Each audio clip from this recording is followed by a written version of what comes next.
அத்தியாயம் 631. மோட்ச ஆரோபண நாளுக்கு முன் கடைசி போதனைகள். காட்சி நாள் ஏப்ரல் 22, ஆண்டு 1947. அவர்கள் இன்னொரு மலையின் மீது இருக்கிறார்கள். அது இன்னும் அதிகமான காடுகளால் சூழப்பட்டிருக்கிறது. அது நசரேத்திலிருந்து அதிக தூரத்தில் இல்லை. மலையின் அடிவாரத்தையொட்டி நாசரேத்துக்கு ஒரு சாலை செல்கிறது. சேசு அவர்களை வட்டமாக அமர வைத்திருக்கிறார். அப்போஸ்தலர்கள் அவருக்கு நெருக்கமாக இருக்கிறார்கள். அவர்களுக்கு பின்னால் 72 பேரில் இங்கும் அங்குமாக ஓடிப்போகாத சீடர்கள் சக்கரியாசோடும் ஜோசப்போடும் இருக்கிறார்கள். மார்சியம் ஒரு சலுகையான இடத்தில் அவருடைய பாதங்கள் அண்டையில் இருக்கிறான். அவர்கள் எல்லோரும் அமைதியாய் அமர்ந்து இயேசுவுடைய வார்த்தைகளை கவனிக்க தொடங்கியவுடன் இயேசு சொல்கிறார், நான் சொல்வதை கவனமாக கேளுங்கள்.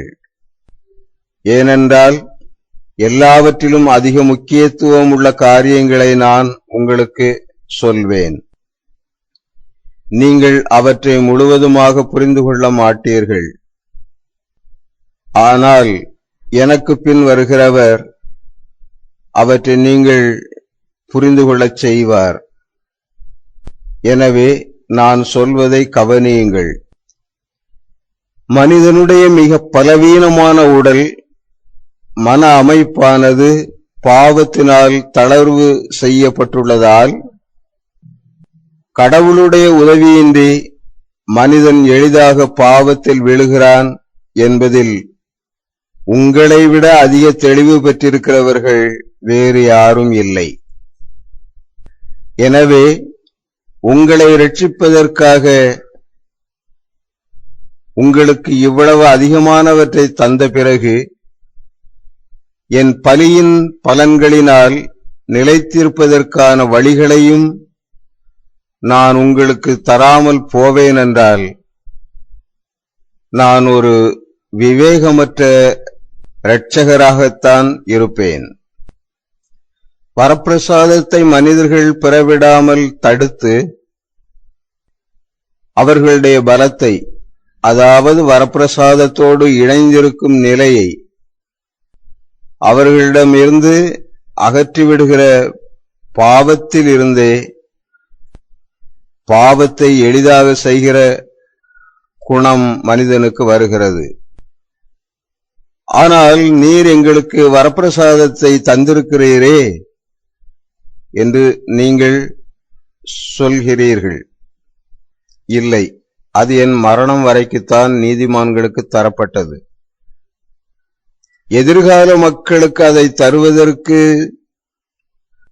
தேவைப்படுகிற ஒரு வழியாக இருப்பது தேவத்திரவிய அனுமானம் மட்டுமே. அது ஒரு வெற்றுச் சடங்கின் உருவமாக மாறிவிடக்கூடாது. அதை பெற்றுக்கொள்ளுகிறவர்களின் மீது தங்கள் ஆத்மம் வரப்பிரசாதத்தால் உயிரூட்டப்பட வேண்டும். தமது நேசத்திற்குரிய சிருஷ்டிகளுக்கு கடவுளால் தரப்படக்கூடிய பக்திக்குரிய கொடைகளை சொந்தமாக கொண்டிருந்த ஆதாமும் ஏவாளும் இருந்தது போல கடவுளின் பிள்ளைகளுக்குரிய உண்மையான முத்திரையை உண்மையாகவே பதிக்கும் ஒரு வழியே தேவத்திரவிய அனுமான வழி. மனிதன் எதை சொந்தமாக கொண்டிருந்தான், எதை இழந்து போனான் என்று நீங்கள் அறிந்திருக்கிறீர்கள். இப்போது என் பலியின் வழியாக வரப்பிரசாதத்தின் கதவுகள் மீண்டும் திறக்கப்பட்டு அதன் ஆறு என் மேலுள்ள அன்பினால் அதை கேட்கிற அனைவரின் மேலும் இறங்க முடியும். எனவே மனிதர்களுள் முதற்பேரானவரும் உங்களோடு பேசிக் கொண்டிருப்பவரும் உங்கள் இரட்சகரும் உங்கள் நித்திய பிரதான குருவும் பிதாவில் உங்கள் சகோதரரும் உங்கள் குருவுமாயிருப்பவரின் பேறு பலன்களின் வழியாக மனிதர்கள் கடவுளின் பிள்ளைகளுக்கு உரிய முத்திரையை பெற்றுக் கொள்வார்கள். இயேசு கிறிஸ்துவாலும் இயேசு கிறிஸ்துவின் வழியாகவும் நிகழ்கால வருங்கால மனிதர்கள் மோட்சத்தை சுதந்தரித்துக் கொள்ளவும் மனிதனின் இறுதி கதியாகிய கடவுளை காணும் இயேசு கிறிஸ்துவாலும் இயேசு கிறிஸ்துவின் வழியாகவும் நிகழ்கால வருங்கால மனிதர்கள் மோட்சத்தை சுதந்தரித்துக் கொள்ளவும் மனிதனின் இறுதி கதியாகிய கடவுளை காணவும் வல்லவர்களாயிருப்பார்கள். தற்காலம் வரைக்கும் நீதிமான்களில் மிகச் சிறந்த நீதிமான்களும் கூட தெரிந்து கொள்ளப்பட்ட மக்களின் பிள்ளைகளாக விருத்தச்சேதனம் செய்யப்பட்டிருந்தாலும் அவர்கள் இந்த கதியை அடைய முடியாதவர்களாகவே இருந்தார்கள். அவர்களுடைய புண்ணியங்கள் கடவுளால் கருத்தில் எடுத்துக்கொள்ளப்பட்டிருந்தாலும் மோட்சத்தில் அவர்களுடைய இடங்கள் ஆயத்தமாக இருந்த போதிலும் அது அவர்களுக்கு அடைக்கப்பட்டிருந்தது. கடவுளை காண அவர்களுக்கு மறுப்பு இருந்தது. ஏனென்றால் எல்லா புண்ணியங்களும் பூத்து குலுங்கிய ஆசீர்வதிக்கப்பட்ட மலர் பாத்திகளாகிய அவர்களுடைய ஆத்மங்களின் மீது ஜென்ம பாவத்தின் சபிக்கப்பட்ட மரமும் இருந்தது. எந்த செயலும் அது எவ்வளவுதான் பரிசுத்தமானதாக இருந்திருந்தாலும் அதை அழிக்க முடியவில்லை. இவ்வளவு தீயதாயிருக்கிற ஒரு மரத்தின் வேர்களோடும் இலைகளோடும் மோட்சத்திற்குள் பிரவேசிப்பதும் சாத்தியமில்லாததாக இருந்தது.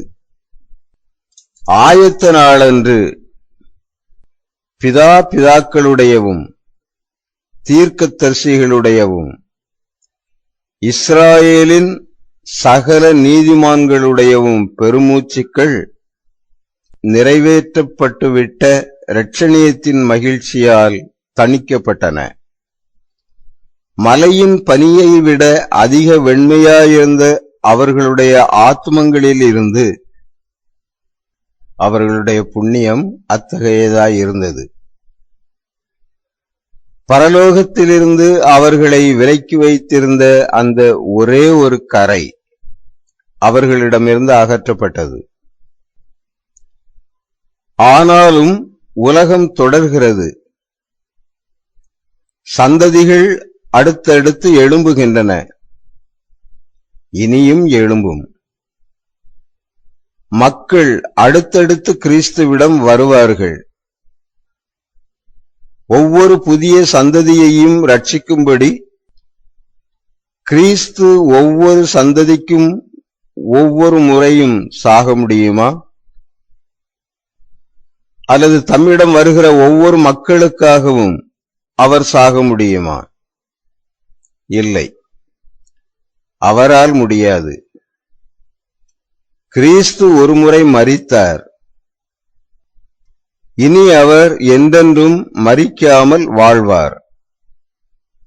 அப்படியானால் இந்த சந்ததிகள், இந்த மக்கள் ஜென்ம பாவத்தால் காயப்பட்டிருப்பதால் அவர்கள் என் வார்த்தைகளால் ஞானிகளாக மட்டும்தான் முடியுமா?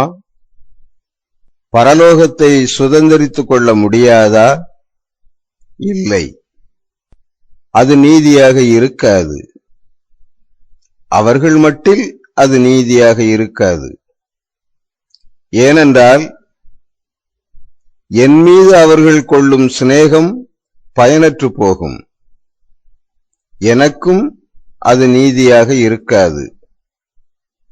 ஏனென்றால் அப்போது மிக மிக குறைந்த ஒரு சில மக்களுக்காக மட்டுமே நான் மரித்ததாக ஆகிவிடும். அப்படியானால் இந்த வேறுபட்ட காரியங்களை ஒன்றாக இணைப்பது எப்படி? கிறிஸ்து ஏற்கனவே எவ்வளவோ அதிக புதுமைகளை செய்திருக்கிறார். மனிதர்களுக்காக சாகும் அளவுக்கு அவர்களை நேசித்த பிறகு உலகத்தை விட்டு பிரிந்து மோட்சத்திற்கு செல்லும் முன் அவர் என்ன புதிய புதுமையை செய்வார்?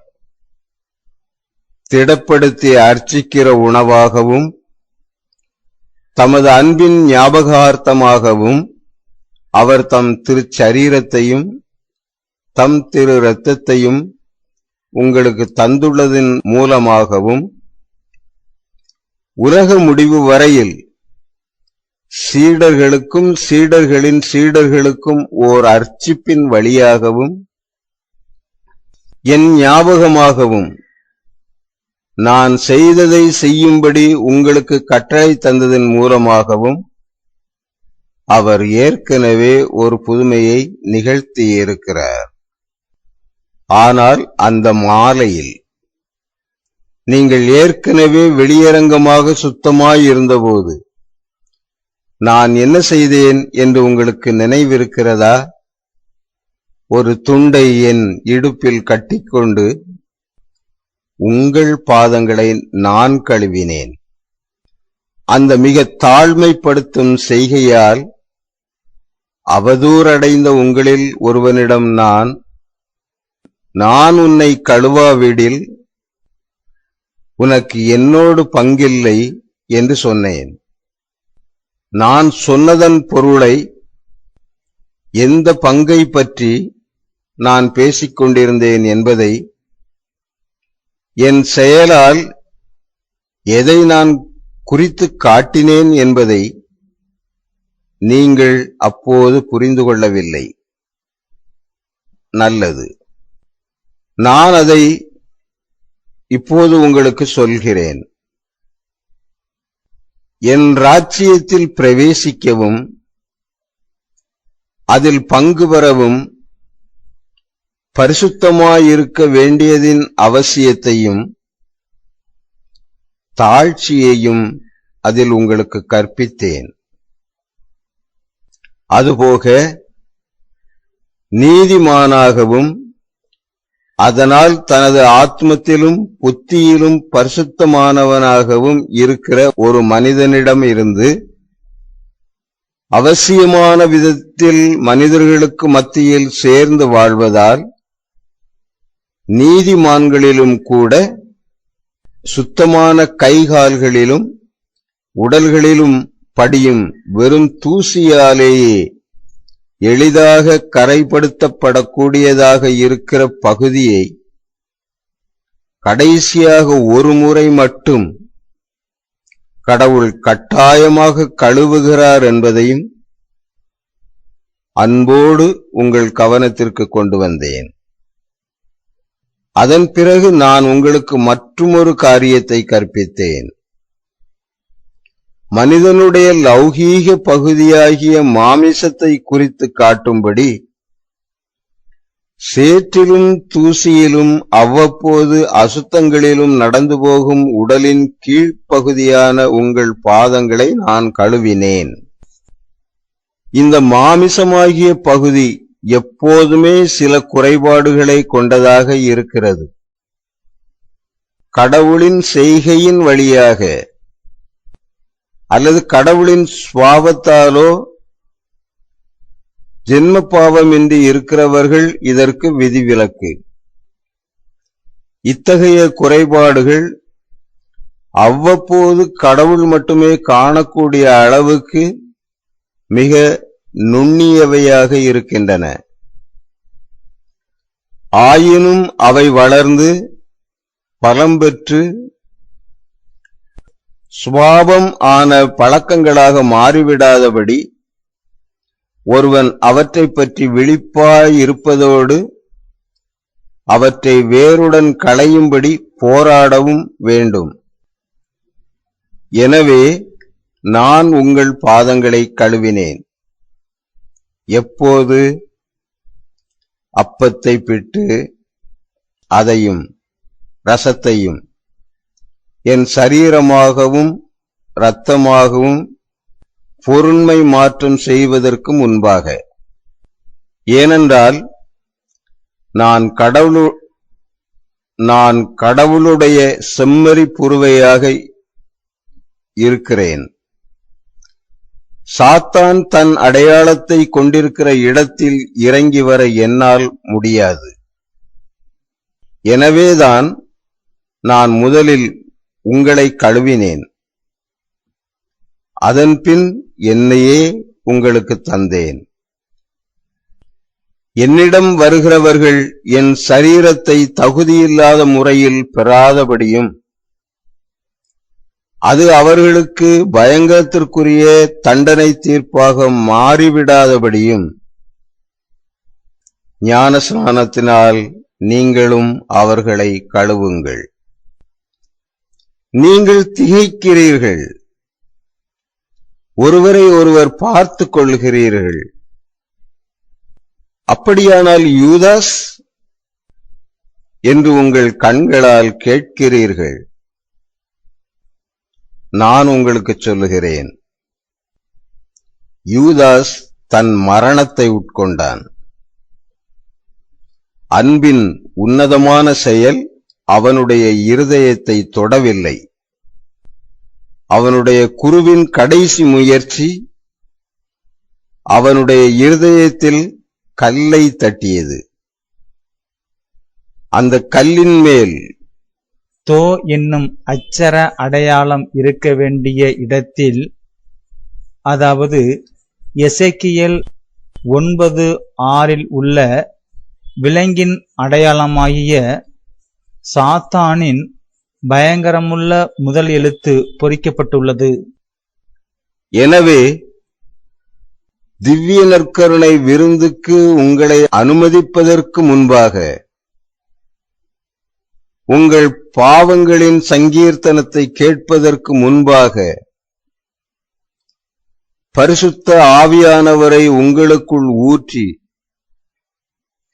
அதன் விளைவாக வரப்பிரசாதத்தில் மீண்டும் உறுதிப்படுத்தப்படும் உண்மை கிறிஸ்தவர்களுடையவும் என் குருக்களுடையவும் முத்திரையை உங்களுக்கு தருவதற்கு முன்பாக நான் உங்களை கழுவினேன். கிறிஸ்தவ வாழ்வுக்கு நீங்கள் ஆயத்தம் செய்ய வேண்டியிருக்கும் மற்றவர்களிடமும் இதுவே செய்யப்படுவதாக.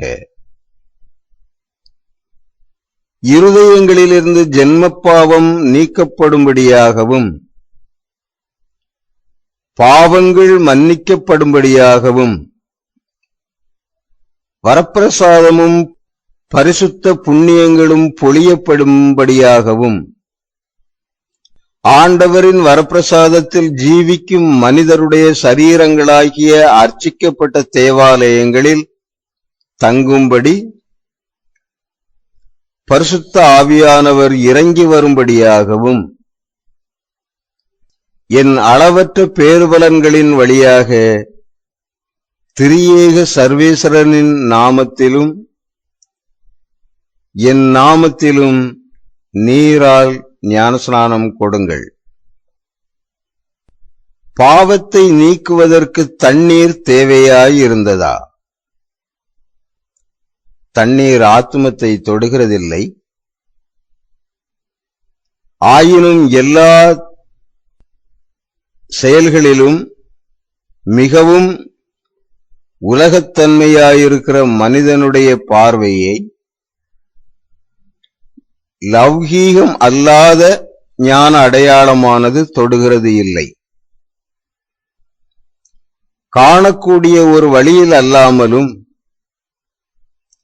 ஜீவியத்தை மிக நன்றாகவே நான் பொழிந்திருக்க முடியும். ஆனால் அதை யார் நம்பி இருக்கக்கூடும்? காணாமலே உறுதியாக விசுவசிக்கக்கூடிய மனிதர்கள் எத்தனை பேர்? ஆதலால் பண்டைய மோயிசனின் சட்டத்தினுடைய துப்புரவு சடங்கின் தண்ணீரை பிணத்தை தொட்டதால் தீட்டுப்பட்ட அசுத்த மனிதர்களை திரும்பவும் கூடாரங்களுக்குள் சேர்த்துக் கொள்வதற்கு முன் அவர்களை கழுவ பயன்படுத்தப்பட்ட தண்ணீரை எடுத்துக்கொள்ளுங்கள். நடைமுறை உண்மையின்படி பிறக்கிற ஒவ்வொரு மனிதனும் வரப்பிரசாதத்திற்கு மரித்துள்ள ஓர் ஆத்மத்தோடு தொடர்பு உள்ளவனாக இருப்பதால் அவன் தீட்டுப்பட்டிருக்கிறான். எனவே துப்புரவு சடங்கு நீரின் மூலம் அந்த அசுத்த தொடுதலிலிருந்து சுத்திகரிக்கப்பட்டு நித்திய தேவ ஆலயத்தினுள் பிரவேசிக்க தகுதியுள்ளது ஆக்கப்படுவதாக. தண்ணீர் உங்களுக்கு பிரியமான பொருளாய் இருக்க கடவது. பாடுகளில் தனது உச்ச நிலையை அடைந்த கடும் உழைப்பின் 33 ஆண்டு வாழ்வுக்குப் பிறகு மனிதருடைய பாவங்களுக்காக என் இரத்தம் முழுவதையும் நான் கொடுத்த பிறகு வேத சாட்சியானவரின் இரத்தமற்ற நிர்மூலமாக்கப்பட்ட சரீரத்திலிருந்து ஜென்ம பாவத்தை கழுவுவதற்கான தண்ணீர் முழுவதும் எடுத்துக் கொள்ளப்பட்டது. நான் அளிக்கப்பட்ட அந்த பலியின் மூலம் உங்களை நான் அந்த கரையிலிருந்து மீட்டேன். மரணத்தின் ஏதாவது ஒரு இடத்தில் என்னுடைய தெய்வீகமான புதுமை ஒன்று சிலுவையிலிருந்து என்னை இறங்கச் செய்திருக்குமானால் நான் உண்மையாகவே உங்களுக்கு சொல்லுகிறேன், நான் சிந்தின இரத்தம் பாவங்களிலிருந்து ரட்சித்திருக்கும். ஆனால் ஜென்ம பாவத்திடமிருந்து அல்ல. முழு நிறைவேற்றம் அதற்கு தேவையாயிருந்தது. உண்மையில் எசேக்கியேல் குறிப்பிடுகிற தண்ணீர்கள் முழுவதும் இந்த என் விலாவிலிருந்துதான் வெளிவந்தன. ஆதாமுக்கு ஆத்துமத்தையும் அதன் மூலம் தமது சாயலையும் பாவனையையும் தரும்படி அவன் மீது சிருஷ்டிகர் ஊதிய ஜீவ ஆவியை நினைவு கூர்ந்து ரட்சிக்கப்பட்டுள்ள மனிதர்களின் இருதயங்களிலும் தமது மூச்சை ஊதி அவற்றில் தங்கி ஜீவிக்கும்படியாக வரவிருக்கும் தூய ஆவியானவரை ஆத்துமங்கள் பெற்றுக்கொள்ளும்படி கரையற்றவையாக இந்த தண்ணீரிலிருந்து அவை வெளிவரும்படியாக அவற்றை இந்த தண்ணீரில் அமிழ்த்துங்கள். என் ஞானஸ்நானத்தால் பரிசுத்த திருத்துவ சர்வேஸ்வரரின் திருநாமத்தில் ஞானஸ்நானம் கொடுங்கள். ஏனென்றால் உண்மையில் பிதா விரும்பியிராவிட்டாலும் தூய ஆவியானவர் செயல்பட்டிராவிட்டாலும் வார்த்தையானவர் மனிதனாய் அவதரித்திருக்க முடியாது. நீங்களும் இரட்சணியத்தை பெற்றுக்கொண்டிருக்க முடியாது. எனவே ஜீவியத்தை மனிதனுக்கு கொடுக்க விரும்பியதில் ஒன்றாக இணைந்திருந்தவர்களின் வழியாக ஒவ்வொரு மனிதனும் அந்த ஜீவியத்தை பெற்றுக்கொள்வது நீதியும் தகுதியும் ஆகும். கடந்த காலத்தையும் வருங்காலத்தையும் சேர்ந்த மற்ற ஞானஸ்நானங்களில் இருந்து என்னுடைய ஞானஸ்நானத்தை பிரித்து காட்டும்படி இனி என் பெயரால் கிறிஸ்தவ ஞானஸ்நானம் என்று அழைக்கப்பட போகிற இந்த ஞானஸ்நான செயலில்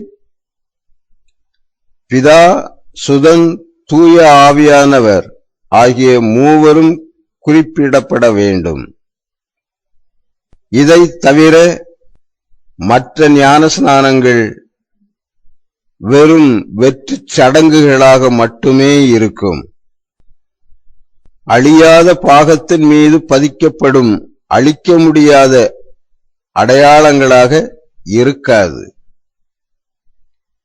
நான் செய்தது போலவே அப்பத்தையும் திராட்சை ரசத்தையும் எடுத்து அவற்றை பிட்டு என் பெயரால் பகிர்ந்தளியுங்கள். கிறிஸ்தவர்கள் என்னை உணவாக புசிப்பார்களாக. திவ்ய அப்பத்தையும் திராட்சை ரசத்தையும் பரலோக பிதாவுக்கு காணிக்கையாக ஒப்புக் கொடுத்து அதன் பிறகு உங்கள் இரட்சணியத்திற்காக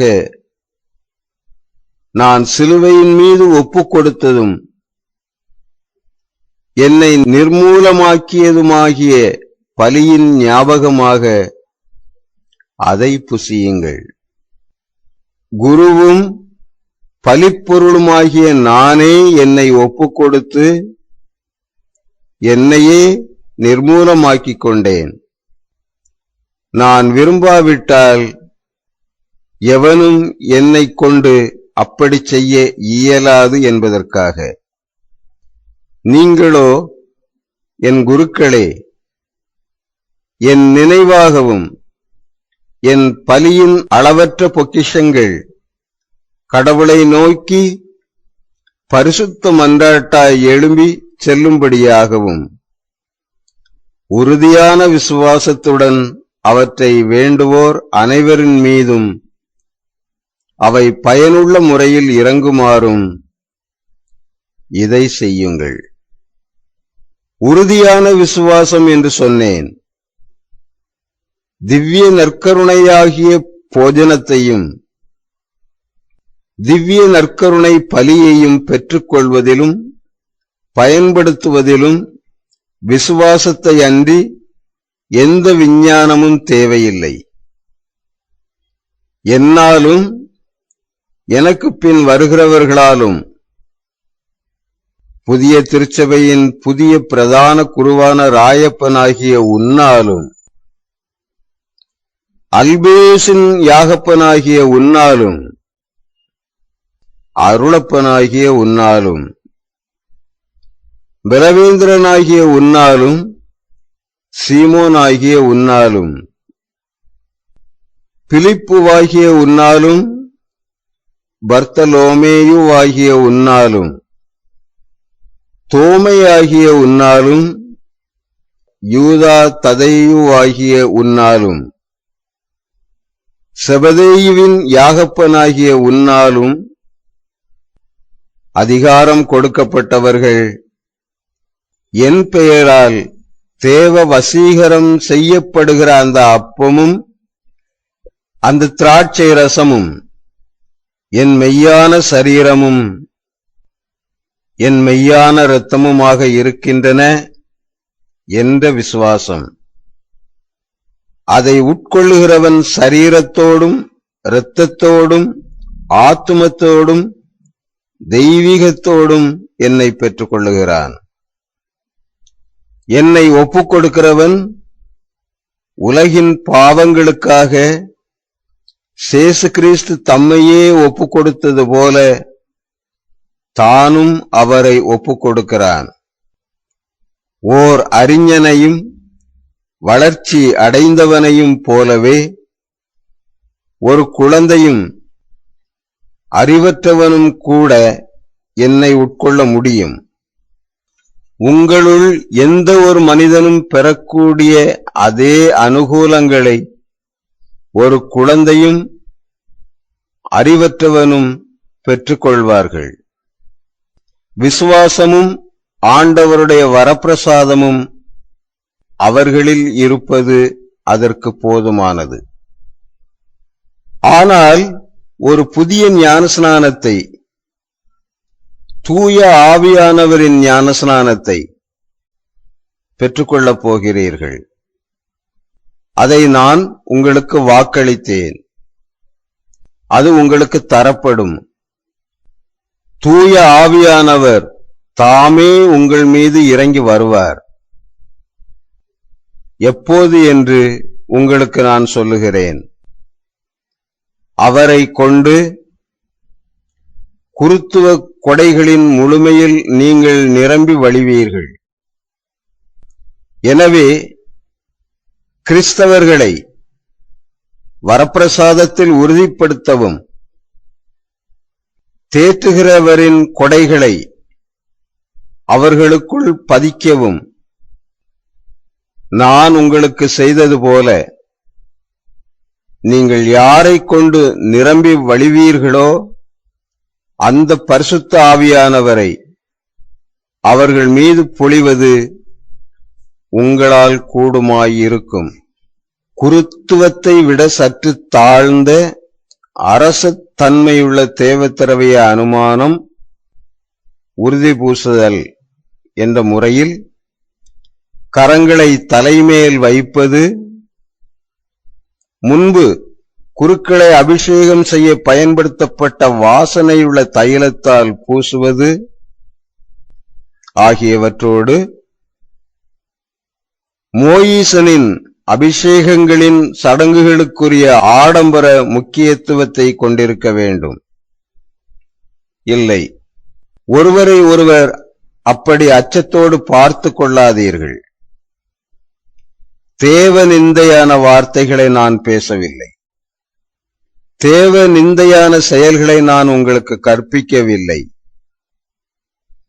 நான் திரும்பவும் சொல்கிறேன், ஒரு கிறிஸ்தவனுடைய மேன்மை எத்தகையது என்றால்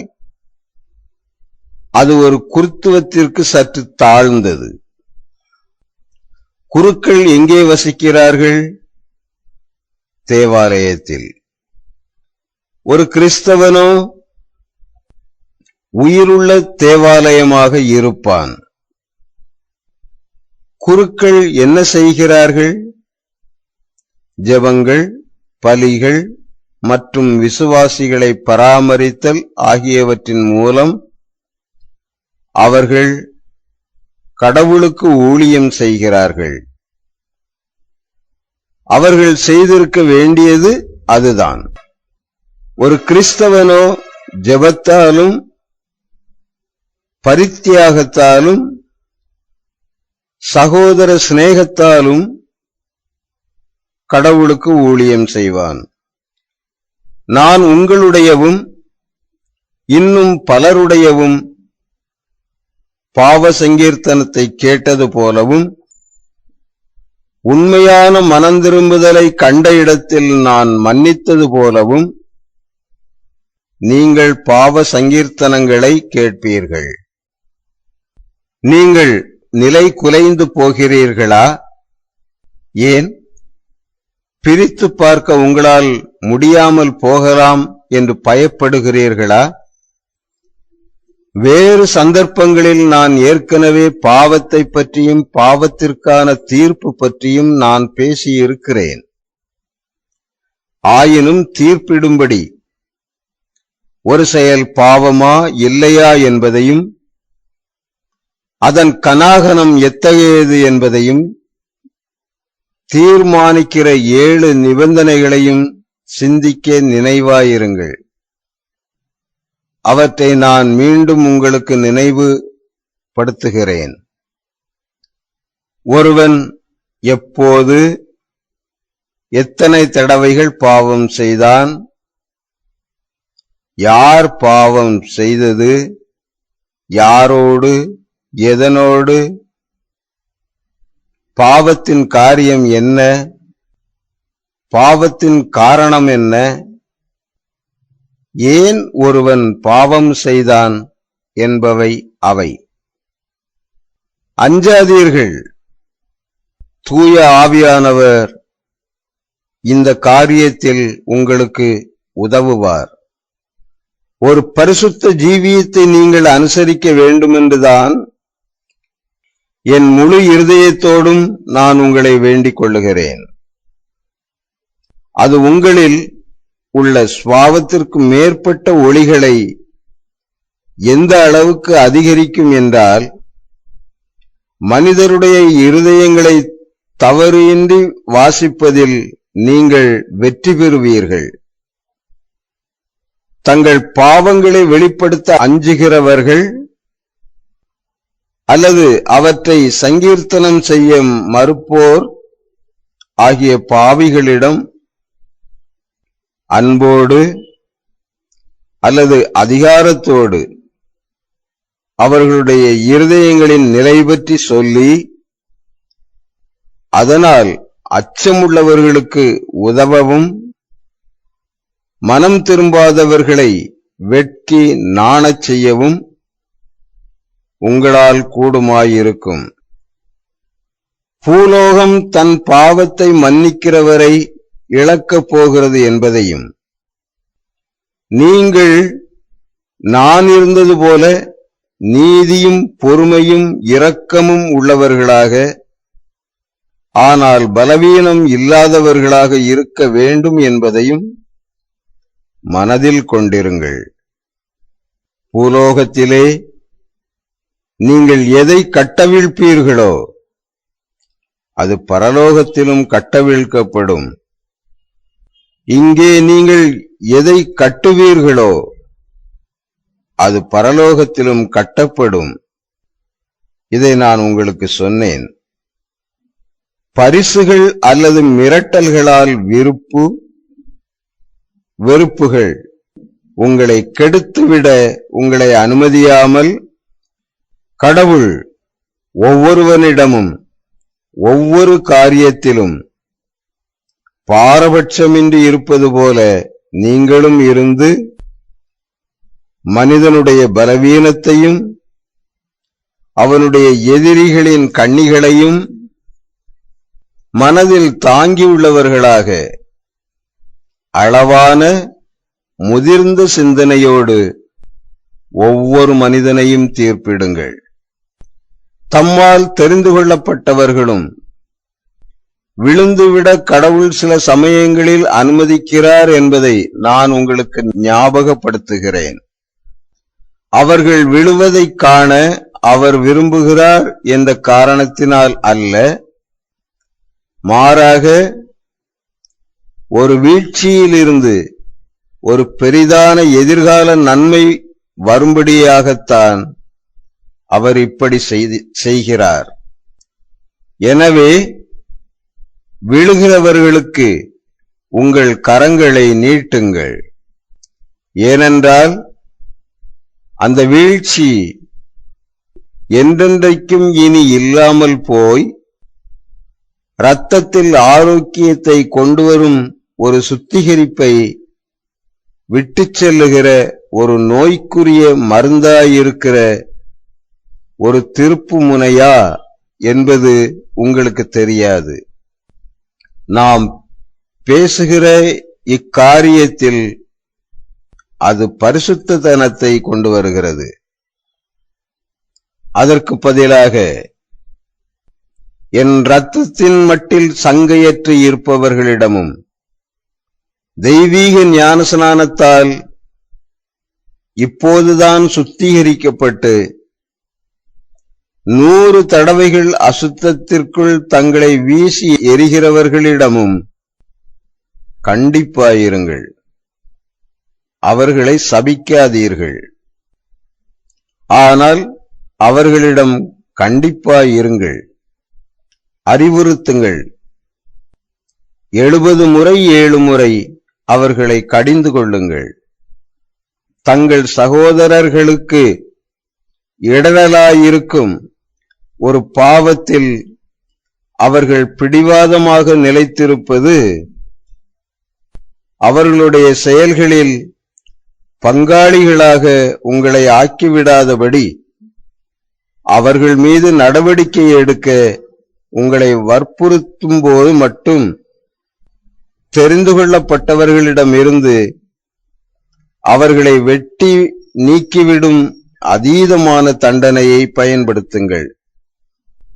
உன் சகோதரன் பாவம் செய்துவிட்டால் நீயும் அவனும் தனித்திருக்கும் போது அவனை திருத்து. அவன் உனக்கு செவி கொடாமல் போனால் 2 அல்லது 3 சாட்சிகள் முன்னிலையில் அவனை திருத்து. அது போதாதென்றால் திருச்சபைக்கு தெரியப்படுத்து. திருச்சபைக்கும் அவன் செவிகொடாமல் போனால் அவன் உனக்கு அஞ்ஞானியைப் போலும் ஆயக்காரனைப் போலவும் இருக்க கடவான் என்று நான் உங்களுக்கு சொன்னதை நினைவில் வையுங்கள். மோயிசனுடைய மதத்தில் திருமணம் என்பது ஓர் ஒப்பந்தமாக இருக்கிறது.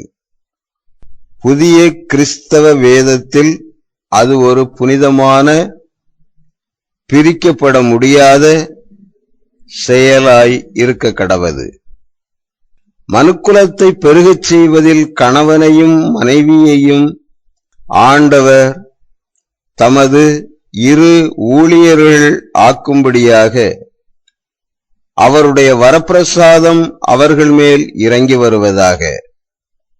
புதிய வேதத்தைச் சேர்ந்த கணவன் அல்லது மனைவி இன்னமும் விசுவாசிகளுள் ஒருவராக ஆகாதிருக்கிற தன் மனைவி அல்லது கணவனை இந்த புதிய வேதத்தில் சேர்த்து அதில் ஒரு பகுதியாகும்படியும் நம் மத்தியிலும் கூட நாம் கவனித்திருக்கிற அந்த வேதனையான சிந்தனை வேறுபாடுகளையும் அவற்றின் விளைவாக சமாதானத்திற்கு எதிரான சச்சரவுகளையும் தவிர்க்கும்படியாகவும் அவளை அல்லது அவனை மனம் திருப்புவதற்கு திருமணத்தின் முதல் கணங்களிலிருந்தே முயற்சி செய்ய அவர்களுக்கு அறிவுறுத்துங்கள்.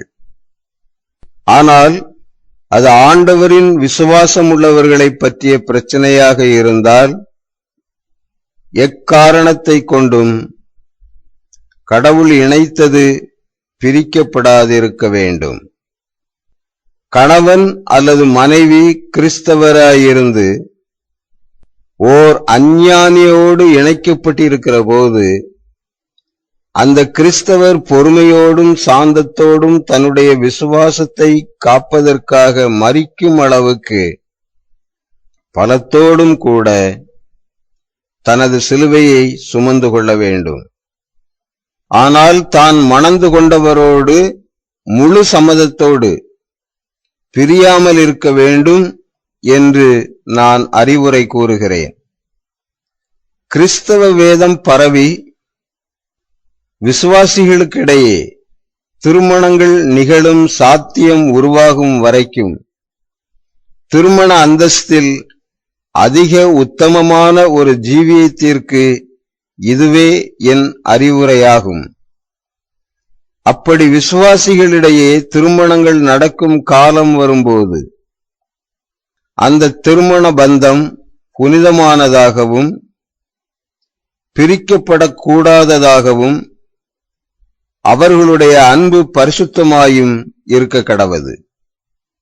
இருதயங்களின் கடினத்தன்மையினால் பழைய விசுவாசத்தில் நிகழ்ந்தது புதிய விசுவாசத்திலும் நிகழுமானால், அதாவது மனிதனுடைய மோக இச்சையினால் உருவாகிற துர்மாதிரிகையை தவிர்க்கும்படி மனவிலக்கங்களும் விவாகரத்துக்களும் அதிகாரபூர்வமானவையாக ஆக்கப்பட்டால் அது தீயதாக இருக்கும். ஒவ்வொருவனும் ஒவ்வொரு அந்தஸ்திலும், திருமண அந்தஸ்திலும் கூட தனது சிலுவையை சுமக்க வேண்டும் என்று நான் அதிகாரபூர்வமாக உங்களுக்கு சொல்லுகிறேன். தம்பதியருள் ஒருவர் இறக்கும் முன் 2ஆம் முறை திருமணம் செய்து கொள்ள விரும்புகின்றவரிடம் இது சட்டத்திற்கு புறம்பானது என்று சொல்வதில் உங்கள் அதிகாரத்தை எந்த செல்வாக்கும் கட்டுப்படுத்தக்கூடாது. அழுகிய ஒரு பாகத்தை திருச்சபையின் சரீரத்தில் வைத்திருந்து திருமணத்தின் பரிசுத்தத்திற்கு முரண்பட்ட ஒன்றை அதற்கு தந்து தாழ்மை உள்ளவர்களுக்கு துன்மாதிரிகை விளைவித்து அவர்களை குருத்துவ முழுமைக்கு விரோதமான சிந்தனைகளை வெளியிடுகின்றவர்களாகவும் உலக செல்வம் அதிகாரம் ஆகியவற்றின்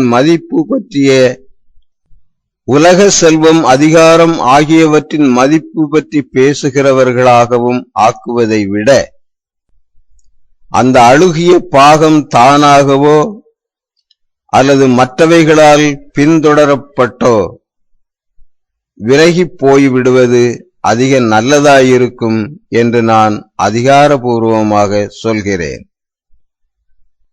திருமணம் மிகுந்த முக்கியத்துவம் உள்ளதும் பரிசுத்தமானதுமாகிய ஒரு செயலாகும். அதை நிரூபிக்க ஒரு திருமணத்தில் நான் கலந்து கொண்டு அங்கு என் முதல் புதுமையை செய்தேன். ஆனால் அது வெறும் சபலமுள்ள விளையாட்டு காரியமாக ஆகிப்போனால் ஐயோ கேடு. ஆணுக்கும் பெண்ணுக்கும் இடையே சுபாவமான ஒப்பந்தமாக இருக்கிற திருமணம் ஒரு ஞான ஒப்பந்தமாக உயர்த்தப்பட கடவது. அதனால் ஒருவரை ஒருவர் நேசிக்கும் இருவரின் ஆத்துமங்கள் ஆண்டவருக்கு பிள்ளைகளை தரும்படி இனப்பெருக்கத்திற்குரிய அவருடைய ஒழுங்கிற்கு கீழ்ப்படிந்து அவருக்கு தாங்கள் ஒப்புக்கொடுக்கும் பரஸ்பர நேசத்தில் ஆண்டவருக்கு ஊழியம் செய்வதாக வாக்களிப்பார்களாக. மேலும் யாகப்பா, கார்மேல் மலைமேல் நடந்த உரையாடல் உனக்கு நினைவிருக்கிறதா? அந்த நேரத்திலிருந்து இதை பற்றி நான் உன்னிடம் பேசியிருக்கிறேன். ஆனால் மற்றவர்களுக்கு அது தெரியாது. பெத்தானியில் சாபத்து நாளின் ராபோஜனத்தின் போது லாசரின் மேரி என் பாதங்களை தைலத்தால் பூசினாள். அப்போது நான் உங்களிடம், அவள் என் அடக்கத்துக்கு என்னை ஆயத்தப்படுத்தி இருக்கிறாள் என்று சொன்னேன். உண்மையிலேயே அவள் அப்படித்தான் செய்தாள். என் அடக்கத்துக்காக அல்ல, ஏனென்றால் அந்த துயரம் இன்னும் வெகு தூரத்தில் இருக்கிறது என்று அவள் நினைத்தாள். மாறாக நான் பரிமள தைலத்தின் நறுமணம் நிறைந்தவனாக சிம்மாசனத்திற்கு ஏறிச் செல்லும்படி சாலையின் சகல அசுத்தங்களிலிருந்தும் என் பாதங்களை சுத்திகரித்து தைலம் இடும்படியாக அவள் அப்படி செய்தாள். மனிதனின் ஜீவியம் ஒரு சாலையாக இருக்கிறது. மறு ஜீவியத்திற்குள் மனிதனின் பிரவேசமானது ராஜ்யத்திற்குள் பிரவேசிக்கும் காரியமாக இருக்க வேண்டியுள்ளது. ஒவ்வொரு அரசனும் தன் சிம்மாசனத்திற்கு ஏறிச் சென்று தன் மக்களுக்கு தன்னை காட்டுவதற்கு முன்பாக அபிஷேகம் செய்யப்பட்டு வாசனை திரவியங்கள் தெளிக்கப்படுகிறான். கிறிஸ்தவனும் ஓர் அரசனின் மகனாக இருக்கிறான். பிதாவானவர் தன்னை அழைக்கிற ராஜ்யத்தை நோக்கி அவருடைய வழியில் அவன் நடந்து செல்கிறான். ஒரு கிறிஸ்தவனுடைய மரணம் என்பது பிதா அவனுக்காக ஆயத்தம் செய்திருக்கிற சிம்மாசனத்திற்கு ஏறி போவதற்காக ராஜ்யத்துள் பிரவேசிக்கும் செயலாக இருக்கிறது. தான் கடவுளுடைய வரப்பிரசாதத்தில் இருக்கிறதை அறிந்து அவருக்கு அஞ்ச தேவையில்லாதிருக்கிறவனுக்கு மரணம் பயங்கரமானதல்ல. தன் சிம்மாசனத்திற்கு ஏறி போகிறவனுடைய ஆடை அவனுடைய உயிர்ப்பிற்கென அழகானதாக பாதுகாக்கப்படும்படி அது எல்லா அசுத்தங்களிலிருந்தும் சுத்திகரிக்கப்படுவதாக. பிதா அவனுக்காக ஆயத்தம் செய்திருக்கிற சிம்மாசனத்தின் மீது ஒளி வீசி துலங்கும்படியாகவும் இத்தகைய ஒரு பேரரசருடைய மகனுக்கு தகுதியுள்ள மகத்துவத்தில் அவன் தோன்றும்படியாகவும் அவனுடைய ஆவி சுத்திகரிக்கப்படுவதாக. மரிக்கிற கிறிஸ்தவர்களுக்கு அல்லது இன்னும் மேலாக பிறந்து கொண்டிருக்கிற கிறிஸ்தவர்களுக்கு, ஏனென்றால் ஆண்டவரில் மரிக்கிறவன் நித்திய வாழ்வுக்கு பிறக்கிறான். அளிக்கப்படும் அவஸ்தை பூசுதலானது வரப்பிரசாத அதிகரிப்பாகவும் அந்த மனிதன் முழுமையாக மனம் திரும்பியுள்ள பாவங்களை ரத்து செய்வதாகவும் உச்சித போராட்டத்திற்கென பலம் தருகிறவருமாகிய நன்மைத்தனமானவரை நேசப்பற்றுதலோடு ஏங்கி தேடும்படி தூண்டுவதாகவும் இருக்க கடவது.